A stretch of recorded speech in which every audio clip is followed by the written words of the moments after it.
Now, before we get started, we just want to remind everyone that we are not accountants or attorneys and are not providing tax or legal advice. All listeners are encouraged to consult a qualified professional for guidance before making any purchasing decisions. Welcome to Retirement Rescue Radio, a show specifically designed to help retirees and pre-retirees maximize their financial efficiency so you can live the retirement lifestyle you've always imagined. Your host is Nate Miller, investment advisor representative and author of the CPR Retirement Rescue Roadmap. Nate discusses thoughts and ideas from some of today's most knowledgeable professionals in the field of finance. He offers strategies along the way to help you make better financial decisions so you can maximize your retirement. This is Retirement Rescue Radio. Hey there, everybody. Nate Miller here, and we have another episode of Retirement Rescue Radio here for you.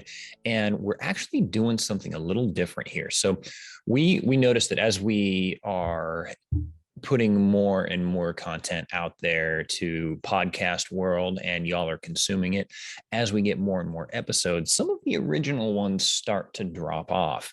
And now I think if you go to retirementrescueradio.com, the actual website, you can find some of those earlier episodes. But as far as those that are staying on your podcast players, pretty much they're starting to get rid of some of the earlier ones. So what we wanted to do was go back through and create a best of series. And so what you're going to hear, and it's not going to be literally just in a row, but we're going to make sure to get some of those more highly listened to episodes. So when I say best of, it's our highest listened to episodes. And we're going to do kind of a top 10. And this goes all the way back to the beginning. This isn't just, top 10 of 2021 or top 10 of 2020. This is the top 10 podcast episodes that we have based on number of views, listenership, downloads, you name it, right? And so the next one we have, the title of it is the 401k scam. And maybe if you listen to this the first time, you'll remember this, but to give you, if you haven't, this is where I go through the math on saving money in your 401ks or IRAs, any tax deferred vehicle, basically, compared to if you would have saved that, compared to the amount of money that you actually spend. So the amount of money you save while you're working compared to the actual amount of money that you spend while you're in retirement. And you will spend far more money on taxes in retirement than what you saved during your working years. And so that's the intro for this one. So be on the lookout for some best of series, best of Retirement Rescue Radio episodes coming up here in the near future, so that we can keep some of those that are everybody's favorites, or maybe they were very thought provoking. We can keep them front and center in front of people. So with that being said, once again, we're going to go over the 401k scam. All right, in this installment of our tax series, we're going to talk about the 401k scam, basically how you end up paying 3 times the tax that the IRS tells you you're going to save. And we're going to bust through a few different, I think we're going to kill some sacred cows in this one when we're talking about 401ks. So we're going to go through a few things in this episode. The outline is, first off, what we've been told about the tax savings in these plans is basically a lie. How it was sold to us, who stands to benefit from us, who stands to benefit from this whole tax savings, how it was actually sold to us, and then an example of the numbers behind why this doesn't work. And then after that, we're going to go on through what you can do instead. And even if you are approaching retirement very, very soon, what you still are able to do in order to avoid this ticking tax time bomb. So first off, let's go through what we've been told about saving in these retirement plans, whether it's a 401k, 403b, 457, traditional IRA. See what else would be out there. Keogh plan, SEP IRAs, simple IRAs, basically any type of what they call a qualified account, qualified retirement account. Qualified basically just means that it has some type of a tax benefit. You got a tax deduction in the year that you contributed, with the whole idea that all the growth in this is also going to be tax deferred, and that when you finally retire, when you pull the money out, that's when you're going to be taxed on it. However, what they figure is that when you are working, you're going to be earning the most money you're ever going to work or earn. So you're going to be in a higher tax bracket, so that when you retire and you start pulling the money out, you're going to be in a lower tax bracket. So you're ultimately going to pay less tax on that money. That's how it was sold to us, wasn't it? Get a deduction now. Don't pay any tax on it now because you're in a really high tax bracket. Defer any of the growth for 30 years, 40 years, whatever, however long you decide to work. And when you finally pull it out, that's when you're going to be taxed on it, but at a much lower rate. Well, here's the problem. That's how they sold it to us. Who was it that sold it to us like that? Well, it was the IRS, wasn't it? And who stands to benefit from this? The IRS. Exactly. I can't see all you out there in podcast land, but yeah, if you were answering, you'd be answering that. And so the very same people that stand to benefit from this are the ones that are telling us that it's a good idea. So you got to kind of wonder there. Here's how the math actually works out. Well, first off, let me tell you what my experiences are. A lot of the retirees that we work with, they're not in a lower tax bracket when they retire. Number of reasons can be for this. One, tax brackets, they do change. They're always adjusted for inflation, so therefore you're probably not going to be in a lower tax bracket when you retire. But also, when you retire, pretty much all your deductions are gone. I mean, if you've been able to take your mortgage interest as a deduction, by the time you're ready to retire, you don't have any balance left. Your house is paid off. And so one of the biggest deductions that you get is no longer there. Also, your kids are grown and gone, so you're usually not claiming them anymore. Bottom line, all your deductions are gone when you retire. And so effectively, you're paying the same rate of tax. You're in the same tax bracket when you retire as what you were when you were working. Some of my clients, those that are still lucky enough to have pensions, are actually in a higher tax bracket because then once you add the pension, Social Security, and any withdrawals they might be taken out of these IRAs that used to be 401ks or 403bs or 457s, that's bumping them up into a higher tax bracket. And we'll go on a little bit, down the road here. First, I want to go through the the examples of if you are younger, exactly what to do. But then also I'm going to go through if you are already very close to retirement or in retirement. It's not too late. There still are some exit strategies because the one thing you have to do when the whole reason that you decided to implement a strategy actually doesn't work, well, now you need some kind of an exit strategy. Because if we thought we were going to be paying a lower tax when we get into retirement, then we find out we're not. So basically the whole reason that we did something is not actually coming to fruition. Then we've got to figure out some way to exit that strategy without paying too high unnecessary taxes. So let's just to show you how this whole 401k pay less tax now, get a deduction now and you'll pay less tax over the long run actually works. Let's use an example here. And my example is going to be using specific numbers, but honestly, if you use any numbers, this still ends up working out. The example I'm going to give is, let's say for 30 years, you decide that you're going to save $6,000 per year, and you're not going to increase it. Apparently you are just, a horrible worker. You're not ambitious at all. Your income is not going to increase at all for a 30-year time frame, and your investment is going to stay static at $6,000 per year. However, we all know that wouldn't happen, but still the numbers would work out even if it does. So $6,000 a year for 30 years. And let's assume that at a combined federal and state tax rate, you're paying 20%. And so if you're paying 20% of that $6,000 and you're contributing that to a tax-favored retirement plan like a 401k, 403b, 457, or a traditional IRA, SEP IRA, simple IRA, all those different ones, then that means you're going to be saving about $1,200 per year because you get a tax deduction in the year that you contribute. So we following along so far. $6,000 a year, 20% tax savings means $1,200 a year that you're saving.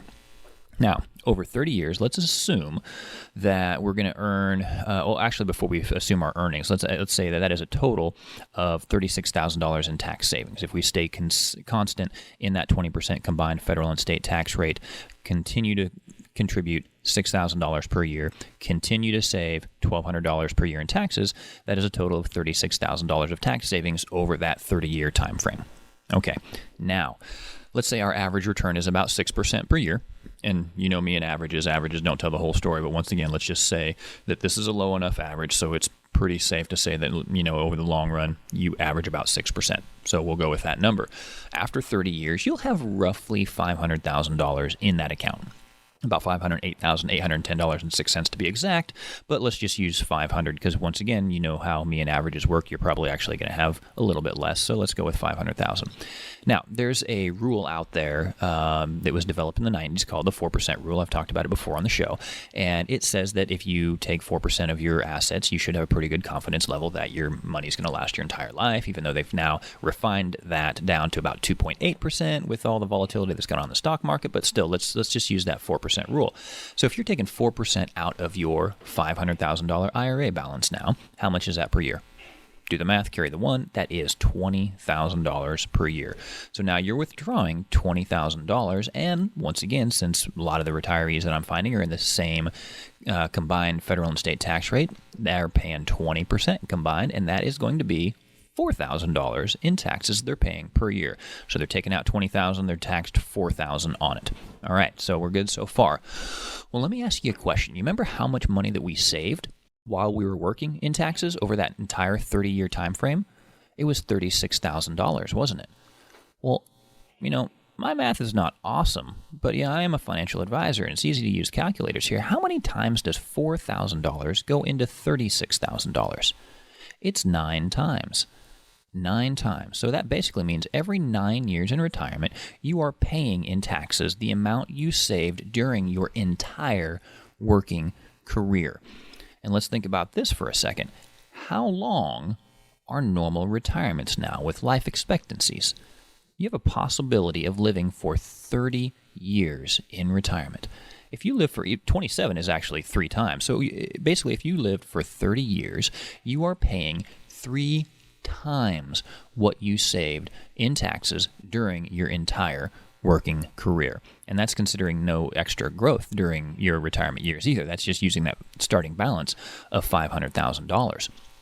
So they tell us that we're going to save money on taxes now and pay less tax later, yet with this example here now, we are paying 3 times what we actually saved.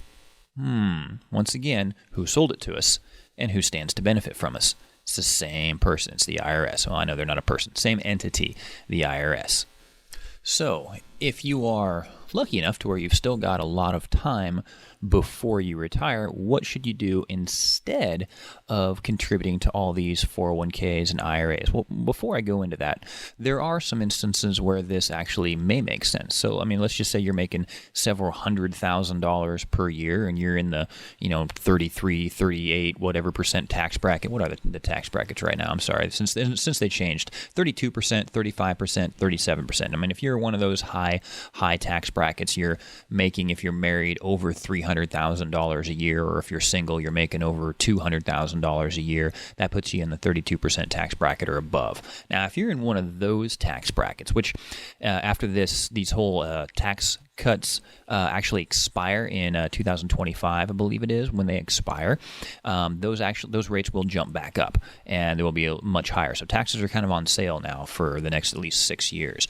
So when you think about that, if you end up being in one of those high tax brackets, well, yeah, then it might make sense for you to actually defer those taxes, because in those cases, I find that you will be paying a much lower tax rate in your later years than what you were when you're making. It's kind of hard to make up that much extra money per year. But if you're in the 10 all the way up to, I'd say, the 24% tax bracket, chances are pretty darn good that when you retire, you're going to be in those same brackets. I see it day after day.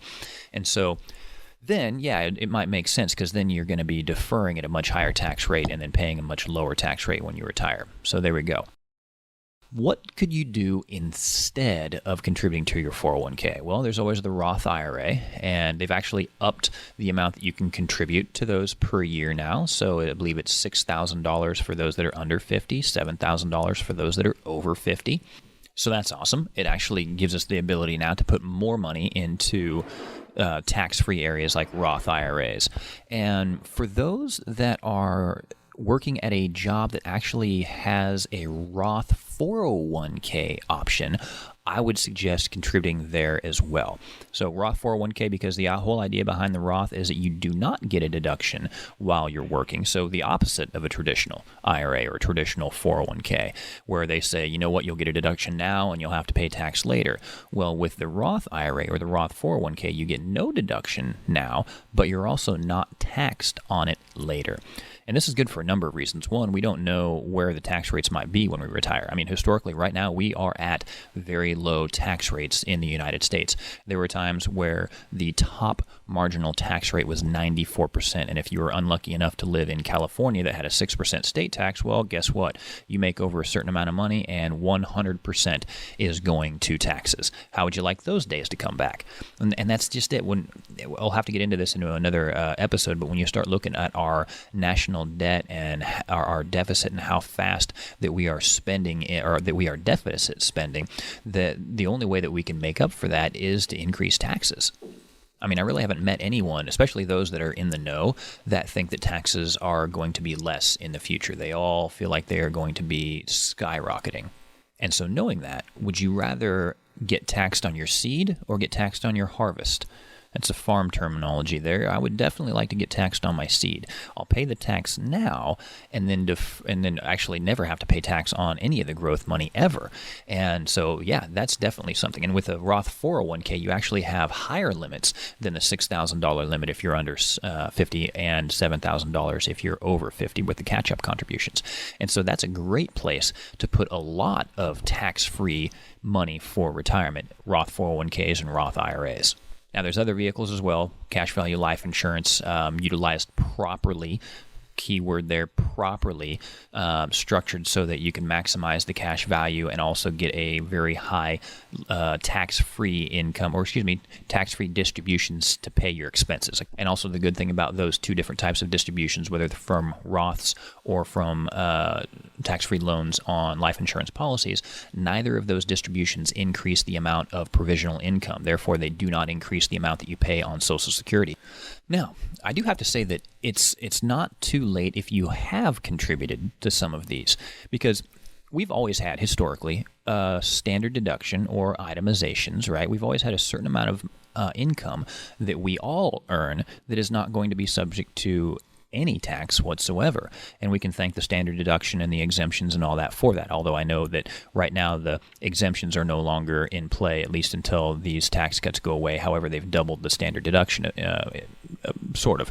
And so what we have then is a certain amount of money that you could actually withdraw from these IRAs, from these qualified accounts, the non-tax-free ones, and not have to pay any tax on them, and also not increase your provisional income, which is the tax that you're going to pay on your Social Security. And to give you an idea here, if you're single, then $50,000 kind of total-ish is if you make that much, then you take your deductions and stuff like that away, you're going to pretty much stay under the 22% tax bracket. But then, of course, depending on what your Social Security is, you may have provisional income. You may have to pay tax on your Social Security. So let's run through some numbers here. Let's just say the average Social Security check out there today is going to be roughly about $1,500 a month. It's actually slightly lower than that, but let's just say $1,500 a month. That ends up being about $18,000 per year. Well, when it comes to provisional income, you always take half of that as your starting point, and then you add in all the rest of your income. And so if we use $50,000 as kind of the total there, well, actually, first let's go through the provisional income. Now, the breakpoints, if you will, are $25,000 and $34,000 if you're single, which means if you make up to $25,000 of provisional income, you don't have to pay any tax on your Social Security. That's basically what that means. You don't pay any tax on that. So if you're under $25,000, no tax on your Social Security. But if you're making the average of $18,000 per year, well, then that first starting point for provisional income, you have to take Social Security divided by 2, so $9,000 is your starting point. So that means you can really only make another $16,000 outside of your Social Security. Or when I say make another $16,000, basically if you're withdrawing from 401ks or IRAs or anything like that, those withdrawals are treated as income. So you can only take, say, a $16,000 withdrawal from your IRAs in order to stay underneath that first tier of the provisional income, that first break point. And if, once again, we follow that 4% rule, well, that means that we could actually have, if you're single and you want to stay underneath that, you could have a $400,000 IRA account, and you're basically staying underneath that provisional income level. Now, if you don't want to hit the next tier would cause up to 85% of your Social Security to become taxable. The first tier was only going to cause up to 50% to become taxable. But if you hit that second tier, the second tier for single is $34,000. And that means now, using those same numbers of $18,000 average yearly Social Security income, your provisional income starts at 9, so 34 minus 9, you could actually take a $25,000 withdrawal from your IRAs and still not have up to 85% of your Social Security tax. So that means you could have a $625,000 balance in your IRA. So there are still some amounts, but honestly, if you do want to keep it completely below that provisional income level, once again, that's a $400,000 account. So that's what you would try to keep that under. Of course, we don't know what the standard deductions and exemptions and anything like that are going to look like in the future. All we can use are what today's numbers really are. But $400,000, that's still a pretty good amount that you could have without increasing the tax on your Social Security. So now if you're married, the numbers are a little bit different. They are not double. That first break point, single, was $25,000. Well, it's only $32,000 when you're married. And so if you want to stay underneath, once again, let's use those average Social Security incomes of $18,000 a year, times 2, well, that take the provisional income, divide that by half, but still take that times 2. Well, now that's $18,000 for the provisional income starting point if you're married. And if you want to stay underneath that $32,000 threshold for that first break point to make up to 50% of your Social Security taxable, that means you can only take a $14,000 withdrawal from IRA accounts. So that means between you and your wife, or you and your husband, that means you can only have $350,000 total in IRAs. Yeah, so I mean that's not a whole lot when we're talking about two people now. If they want to stay under the next threshold, which is $44,000, once again, not nearly double the 34 for single, but if they want to stay under the $44,000 break point, they're going to have to only take $26,000 withdrawals from their IRAs, which means they can only have about a $650,000 IRA balance between the two of them. So when you're married, it really does not allow a lot of extra IRA money or 401k money to be in those accounts before you're going to be kind of hit hard with taxes. So if we are close to retirement and we are looking at account balances that are, around that area or above those areas, and we would like to get them back down so that we're not paying too much tax on in retirement and paying on our Social Security and all of that, there are some sweet spots to look for. A lot of times right after you retire and before you have to start taking your required minimum distributions, there's a lot we can do within that time frame to help people do some pretty cool things when it comes to tax planning. And we want to make sure, especially now, for the next 6 years, taxes are on sale. Wow, you have to make over $300,000 if you're married before you're in the 32% tax bracket. That used to be, back in 2017, before these tax cuts were put into place, if you made $233,000, you were already up into that 33% tax bracket. What's interesting, it only took about $154,000 to get you into the 28% tax bracket. Whereas today, if you're making 100 and some, oh gosh, what was it? Yeah, you're still in the 22% tax bracket. 22, where before it was 28. I mean, taxes are on sale right now. So if there's any best time to do any type of Roth conversions or work on some type of a tax Roth rollout conversion plan between now and the time that you're 70 and a half and have to start taking required minimum distributions, the time is definitely now to do any of that. Once again, don't just run out there and do it. Speak with a qualified professional that can actually help you do that, whether that's ourselves or whether you've got someone, if you're listening to this, that's more local. By gosh, go ahead and do that. So that would be a way of taking care of things. If you're in the later years of your life, you are looking at retirement, or maybe you're already in retirement and you don't like what you're paying in taxes, maybe there's a way to help you avoid paying more in the long run. Now, a disclaimer, in order to avoid paying more in the long run, that may mean you actually have to take a bigger tax hit in the current year. Not always, but usually, especially if you are doing Roth conversions pretty much all the time, you're going to have to pay taxes now in order to avoid paying more later. but it's always got to be in the right situation. Every situation is going to be a little bit different. Some it makes more sense than others. Some it doesn't really make sense. So definitely speaks with someone that can actually run through that with you before you just run out there and do it. All right. So hopefully that does a really good job of explaining why what the IRS has told us to do, our entire working careers is actually not the best for us tax-wise. And if you do have some time on your hands before you retire, I would suggest meeting with somebody very, very quickly and find out what you can switch and change into Roth 401ks or Roth IRAs and therefore avoid future tax on that. Or if you are, very close to retirement already, maybe talking to someone to see if potential Roth conversions make sense for you. But there's a lot that you can do to try to stay. Ultimately, the goal would be staying in the 0% tax bracket. There's a gentleman, David McKnight, that wrote a book called The Power of Zero, which has now been made into a movie, which I believe might be streaming on Netflix as soon as maybe April. He can go far in depth on making sure that people are going to be able to stay in that lowest tax bracket from an income tax standpoint. That doesn't mean lowest income. That just means paying the lowest income tax, because that's the goal of everybody, is to get a higher net income amount but pay less tax doing it. So that's what we try to help everyone end up achieving. So that is it. I hope you enjoyed this installment of this series of taxes in retirement.